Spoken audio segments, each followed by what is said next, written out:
अगर भाग्य पर भरोसा है तो भाग्य में जो लिखा है बस वही पाओगे, और अगर खुद पर भरोसा है तो जो चाहोगे वही पाओगे। इसी सुविचार के साथ आप सभी का दिन शुभ और मंगलमय हो। हरे कृष्णा। आज सुनिए आगे की कथा। मुनियों ने कहा, हे मुनिश्रेष्ठ, आपने श्री कृष्ण और बलराम का कैसा अद्भुत महात्म्य बतलाया। उनकी महिमा अलौकिक है। इस पृथ्वी पर भगवान के महात्म्य की चर्चा तो अत्यंत दुर्लभ है। महाभाग, आपके मुख से भगवत कथा सुनते सुनते हमें तृप्ति ही नहीं होती, इसलिए उनकी लीलाओं का आप वर्णन कीजिए। हमने साधु पुरुषों के मुख से सुना है कि पुराणों में अमित तेजस्वी भगवान विष्णु के वराह अवतार का वर्णन है। हे ब्राह्मण, भगवान नारायण ने किस प्रकार वराह रूप धारण किया और किस प्रकार अपनी दृष्टा से एकारणों में डूबी हुई पृथ्वी का उद्धार किया।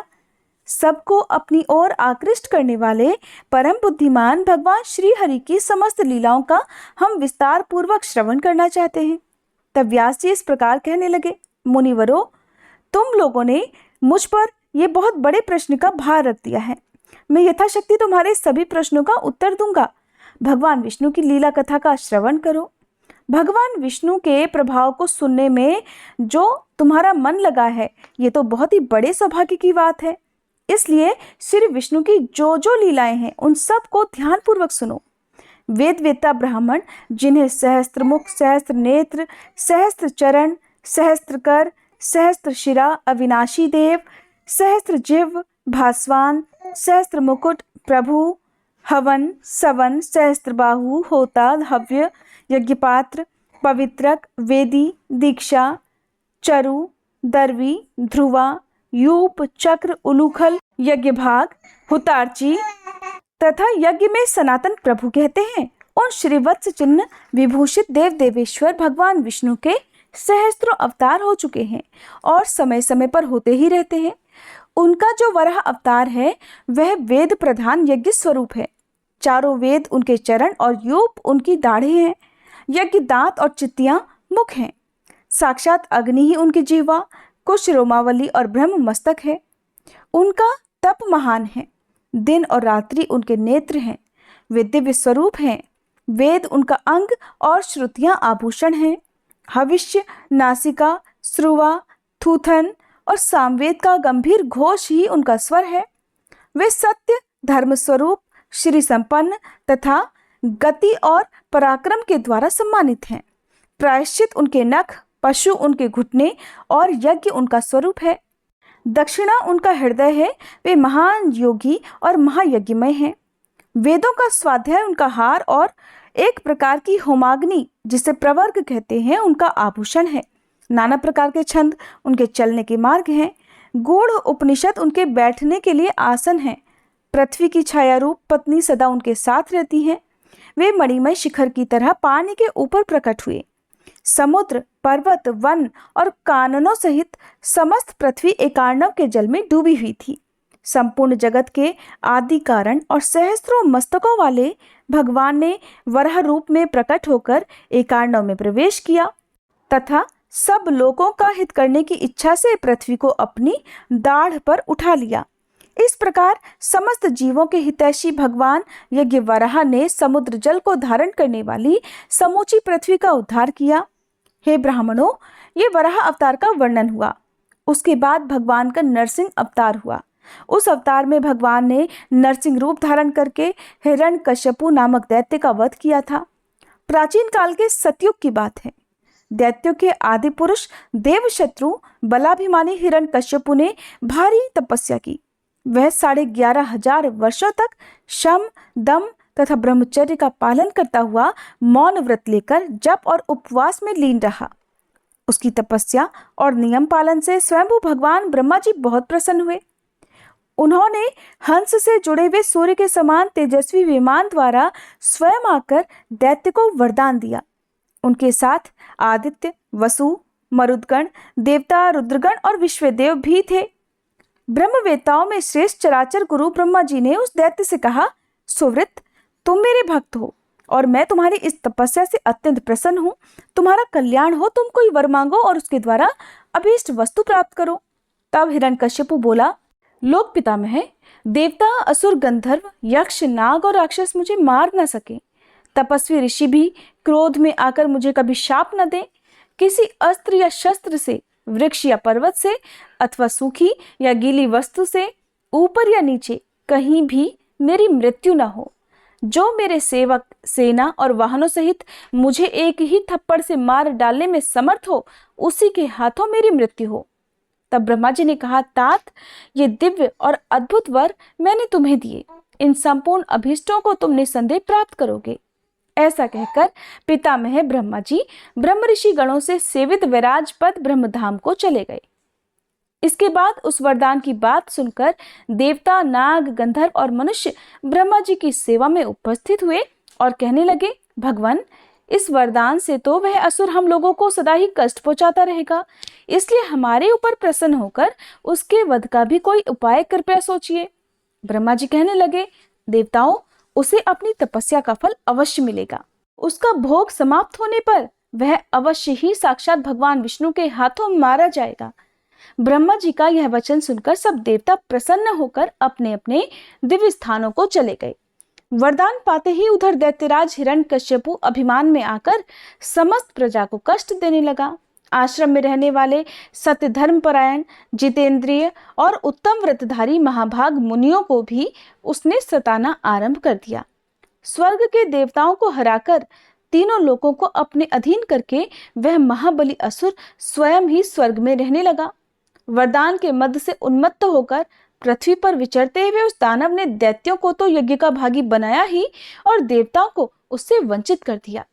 तब आदित्य, वसु, साध्य, विश्वदेव और मरुदगण शरणागत रक्षक सनातन प्रभु महाबली भगवान विष्णु की शरण में गए और इस प्रकार बोले, देवेश्वर, आप हिरण्यकश्यपु के भय से हमारी रक्षा करें। आप ही हमारे परम देवता, परम गुरु और परम विधाता हैं। सुरश्रेष्ठ, आप ब्रह्मा आदि देवताओं के भी पालक हैं। आपके नेत्र विकसित कमल दल के समान शोभा पाते हैं।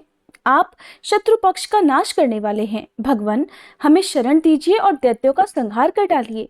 तब भगवान वासुदेव कहने लगे, देवताओं, भय मत करो, मैं तुम्हें अभय देता हूँ। तुम शीघ्र ही पहले की तरह स्वर्गलोक को प्राप्त कर लोगे। मैं वरदान से उन्मत्त दानवराज हिरण्यकश्यपु को, जो देवेश्वरों के लिए अबध्य हो रहा है, उसके सेवकों गणों सहित मार डालूंगा। ऐसा कहकर भगवान उन देवेश्वरों को विदा करके स्वयं हिरण्यकश्यपु के स्थान पर आए। उस समय उन्होंने आधा शरीर मनुष्य का और आधा सिंह का धारण कर रखा था। इस प्रकार नरसिंह देह धारण किए हाथ में हाथ मिलाए हुए आए। उनके शरीर का वर्ण मेघ के समान श्याम था। शब्द भी मेघ की गर्जना के समान ही गंभीर था। ओज और वेग में वे मेघ के समान ही लग रहे थे। मतवाले सिंह के समान उनकी चाल थी। यद्यपि हिरण्यकश्यपु बलाभिमानी दैत्यों से सुरक्षित और अत्यंत बलशाली था, तब भी भगवान ने उसे एक ही थप्पड़ से मारकर यमलोक पहुंचा दिया। ये नरसिंह अवतार की कथा कही गई। अब वामन अवतार का वर्णन भी सुनो। भगवान का वामन रूप दैत्यों का विनाश करने वाला था। उस रूप को धारण कर श्री हरि बलवान बलि के यज्ञ में गए और वहां उन्होंने अपने 3 ही पगों से त्रिलोकी को नापकर संपूर्ण दैत्यों को क्षुब्ध कर डाला। बलि के हाथ से समूची पृथ्वी लेकर भगवान ने इंद्र को दे दी। यही महात्मा श्री विष्णु का वामन अवतार है। वेदवेत्ता ब्राह्मण भगवान वामन के यश का सदा गुणगान किया करते हैं। इसके बाद भगवान विष्णु ने दत्तात्रेय नामक अवतार धारण किया। दत्तात्रेय जी में क्षमा की पराकाष्ठा थी। उस समय वेदों की प्रक्रिया और यज्ञ सभी नष्ट हो गए थे। चारों वर्णों में संकरता आ गई थी। धर्म शिथिल हो चला था। अधर्म बड़े जोरों के साथ बढ़ रहा था। सत्य मिटता जाता था और सब ओर असत्य का बोलबाला था। प्रजा क्षीण हो रही थी और धर्म पाखंड मिश्रित हो गया था। ऐसे समय में भगवान दत्तात्रेय ने यज्ञों तथा क्रियाओं सहित वेदों का पुनरुद्धार किया और चारों वर्णों को अलग अलग करके उन्हें व्यवस्थित रूप दिया। दत्तात्रेय जी परम बुद्धिमान और वरदायक थे। उन्होंने है राज कार्तवीर्य को ये वर दिया कि राजन, तुम्हारी ये 2 भुजाएं मेरी कृपा से 1000 हो जाएंगी। वसुधापते, तुम संपूर्ण वसुधा का पालन करोगे। जिस समय तुम युद्ध में खड़े होगे, तुम्हारे शत्रु तुम्हें आंख उठाकर देख भी नहीं सकेंगे। तुम उनके लिए अजेय हो जाओगे। ये श्री विष्णु के दत्तात्रेय अवतार की चर्चा की गई। इसके बाद भगवान ने परशुराम अवतार ग्रहण किया। राजा कार्तवीर अर्जुन अपनी सहस्त्र भुजाओं के कारण युद्ध में शत्रुओं के लिए दुर्जय था, तब भी परशुराम जी ने उसे सेना के बीच में मार डाला। राजा अर्जुन रथ पर बैठा था, लेकिन परशुराम जी ने उसे धरती पर गिरा दिया और छाती पर चढ़कर तीखे फरसे के द्वारा उसकी हजारों भुजाएं काट डाली।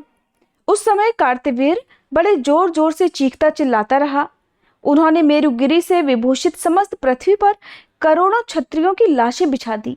21 बार धरती को क्षत्रियों से शून्य कर दिया और अपने समस्त पापों का नाश करने के लिए उन्होंने अश्वमेध यज्ञ का अनुष्ठान किया। उस यज्ञ में भृगुनंदन परशुराम ने कश्यप जी को सारी पृथ्वी दक्षिणा रूप में दे दी। साथ ही बहुत से हाथी, घोड़े, सुंदर रथ और गौवें भी दान की। आज भी वे विश्व का कल्याण करने के लिए घोर तपस्या करते हुए महेंद्र पर्वत पर निवास करते हैं। ये सनातन परमात्मा श्री हरि के परशुराम अवतार का परिचय दिया गया। 24वें त्रेता युग में भगवान ने दशरथ नंदन कमल नयन श्री राम के रूप में अवतार लिया। भगवान विष्णु उस समय 4 रूपों में प्रकट हुए थे। उनका तेज सूर्य के समान था। वे लोक में श्री राम के नाम से विख्यात हुए और विश्वामित्र के यज्ञ की रक्षा के लिए उनके पीछे पीछे गए। महायशस्वी श्री राम सभी लोगों को प्रसन्न रखने, राक्षसों को मारने और धर्म की रक्षा करने के लिए अवतरित हुए थे। कहते हैं राजा श्री राम सदा सब भूतों का हित करने के लिए तत्पर रहा करते थे। वे संपूर्ण धर्मों के ज्ञाता थे। उन्होंने लक्ष्मण को साथ लेकर 14 वर्ष तक वन में वास किया था। उनके साथ उनकी पत्नी सीता जी भी गई थी, जो मूर्तिमती लक्ष्मी जी थी। जन स्थान में निवास करते हुए श्री राम ने देवताओं के अनेक कार्य सिद्ध किए। उन्होंने रावण के द्वारा अपहृत सीता जी का पता लगाकर उन्हें प्राप्त किया और रावण का वध किया। पुलत्स्य वंशी राक्षस राज रावण देवता, असुर, यक्ष, राक्षस और नागों के लिए भी अबध्य था। युद्ध में उसको जीतना बहुत ही कठिन था। उसका शरीर कंजल राशि के समान काला था। वह तीनों लोगों को मार भगाने वाला, क्रूर, दुर्जय, दुर्धर, गर्वयुक्त, सिंह के समान पराक्रमी और वरदान से उन्मत्त था। देवताओं के लिए तो उसकी ओर देखना भी कठिन था। ऐसे रावण को भगवान श्री राम ने सेना और सचिवों सहित युद्ध में मार डाला। इसके पहले उन्होंने और भी कई अलौकिक कर्म किए थे। अपने मित्र सुग्रीव के लिए उन्होंने महाबली वानरराज वाली को मारा और सुग्रीव को किष्किंधा के राज्य पर अभिषिक्त कर दिया। मधु का पुत्र लवण नाम का दानव मधुवन में रहा करता था। वह वीर तो था ही, वर पाकर मतवाला हो गया था। उसे भगवान ने शत्रुघ्न के रूप में जाकर मारा।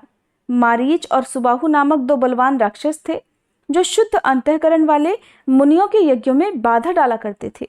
उनको और उनके साथी अन्य राक्षसों को भी युद्ध कुशल महात्मा श्री राम ने मार गिराया। विराध और कबंध 2 बड़े भयंकर राक्षस थे, जो पूर्व जन्म में गंधर्व थे, लेकिन शाप से मोहित होकर राक्षस भाव को प्राप्त हो गए थे। उन्हें भी श्री राम ने मारकर शाप मुक्त कर दिया। श्री राम के बाण अग्नि, सूर्यकिरण और विद्युत के समान तेजस्वी, तपाए हुए स्वर्ण से युक्त विचित्र पंखों से सुशोभित तथा महेंद्र वज्र के समान सारयुक्त थे। उन्हीं के द्वारा उन्होंने युद्ध में शत्रुओं का नाश किया। परम बुद्धिमान महर्षि विश्वामित्र ने देवताओं के लिए भी दुर्धर्ष दैत्यों का वध करने के लिए श्री रघुनाथ जी को अनेक दिव्य अस्त्र शस्त्र प्रदान किए थे। पूर्व समय में जबकि महात्मा राजा जनक के यहाँ यज्ञ हो रहा था, श्री राम ने खेल ही खेल में महेश्वर के धनुष को तोड़ डाला था। धर्मात्माओं में श्रेष्ठ श्री रघुनाथ जी ने ये सब अलौकिक कर्म करके 10 अश्वमेध यज्ञ भी किए थे, जो बिना किसी विघ्न बाधा के पूर्ण हुए थे। श्री राम जी के राज्य करते समय कभी अमंगल की कोई बात नहीं सुनी गई। हवा कभी तेज नहीं चलती थी, कोई किसी का धन नहीं चुराता था, न कभी विधवाओं के विलाप सुने जाते थे और न अनर्थ की ही प्राप्ति होती थी। उस समय सब कुछ शुभ ही शुभ हुआ करता था। प्राणियों को जल, अग्नि या फिर आंधी से कभी भय नहीं होता था। बूढ़ों को बालकों की प्रेत क्रिया नहीं करनी पड़ती थी। क्षत्रिय ब्राह्मणों की परिचर्या करते थे, वैश्य क्षत्रियों के प्रति श्रद्धा रखते थे और शूद्र अहंकार छोड़कर ब्राह्मण आदि तीनों वर्णों की सेवा करते थे। श्री राम के राज्य में स्त्रियां अपने पति के सिवा दूसरे किसी भी पुरुष में आसक्त नहीं होती थी और पुरुष भी अपनी पत्नी के सिवा किसी दूसरी स्त्री पर कुदृष्टि नहीं डालते थे। उस समय सारा जगत जितेंद्रिय था। पृथ्वी पर डाकुओं का कहीं कोई भय नहीं था, कोई नाम नहीं था। एकमात्र श्री राम ही सबके स्वामी और संरक्षक थे। उनके शासन काल में मनुष्य हजारों वर्ष जीवित रहते और वे सहस्त्रों पुत्र के पिता हुआ करते थे। किसी भी प्राणी को कोई रोग नहीं सताता था। राम राज्य में इस धरती पर देवता, ऋषि और मनुष्य एक साथ ही एकत्रित हुआ करते थे। पुराणवेत्ता पुरुष इस विषय में एक गाथा कहा करते हैं कि श्री रघुनाथ जी का वर्ण श्याम और अवस्था युवा है। उनके नेत्र कुछ कुछ लालिमा लिए हुए हैं, मुख से तेज बरसता रहता है, वे बहुत कम बोलते हैं और उनकी लंबी भुजाएं घुटनों तक पहुंचती हैं। उनका मुख बड़ा सुंदर है, कंधे सिंह के समान हैं। महाबाहु श्री राम ने 10,000 वर्षों तक राज्य किया। उनके राज्य में सदा ऋग्वेद, सामवेद और यजुर्वेद का घोष सुनाई देता था। धनुष की टंकार भी सदा कानों में आती रहती थी। दान करो और स्वयं भी भोगों का उपदेश कभी बंद नहीं होता था। दशरथ नंदन श्री राम सत्यवान और गुणवान होने के साथ ही सदा अपने तेज से दैदीप्यमान रहते थे। उनकी सूर्य और चंद्रमा से भी अधिक शोभा होती थी। यह श्री राम अवतार का वर्णन हुआ। इसके बाद श्री हरि का अवतार मथुरा में हुआ था। वह श्री कृष्ण के नाम से विख्यात हुआ। भगवान श्री कृष्ण समस्त संसार का हित करने के लिए अवतरित हुए थे। कंस, द्विद, अरिष्ट, वृषभ, केशी, दैत्य कन्या, पूतना, कुवलयापीड़ हाथी और चाणूर और मुष्टिक नाम के मल्लों का उन्होंने वध किया। अद्भुत कर्म करने वाले बाणासुर की हजारों भुजाएं काट डाली। युद्ध में नरकासुर का संहार किया और महाबली कालयवन को भी भस्म करा दिया। भगवान ने अपने तेज से दुष्ट दुराचारी राजाओं के समस्त रत्न हर लिए और उन्हें मौत के घाट उतार दिया। ये अवतार संपूर्ण लोकों का हित साधन करने के लिए हुआ था। इसके बाद विष्णु यशा नाम से प्रसिद्ध कल्कि अवतार होने वाला है। भगवान कल्कि शंभल नामक गांव में अवतरित होंगे। उनके अवतार का उद्देश्य भी सब लोगों का हित करना ही है। ये तथा और भी अनेक दिव्य अवतार हैं जो पुराणों में ब्रह्मवादी पुरुषों द्वारा वर्णित हैं। भगवान के अवतारों का वर्णन करने में देवता भी मोहित हो जाते हैं। पुराण वेदों की श्रुतियों द्वारा समर्थित हैं। इस प्रकार यह अवतार कथा संक्षेप से कही गई। जो संपूर्ण लोकों के गुरु और सदा कीर्तन करने योग्य हैं, उन भगवान विष्णु के अवतारों का वर्णन किया गया। इसके कीर्तन से पितरों को प्रसन्नता होती है। जो हाथ जोड़कर अमित पराक्रमी श्री विष्णु के अवतार की कथा को सुनता है, उसके पितर भी अत्यंत तृप्त हो जाते हैं। योगेश्वर भगवान श्री हरि की योग माया का वर्णन सुनकर सब पापों से मुक्त हो जाता है और भगवान की कृपा से उसे रिद्धि, समृद्धि तथा प्रचुर भोगों की भी प्राप्ति होती है। मुनिवरों, इस प्रकार मैंने अमित तेजस्वी श्री हरि के सर्व पापहारी पवित्र अवतारों का वर्णन किया। अब और क्या सुनना चाहते हो? तब मुनियों ने उनसे जो कुछ भी प्रश्न किया उसका वृतांत आप सभी अगले अध्याय में जरूर सुनिएगा।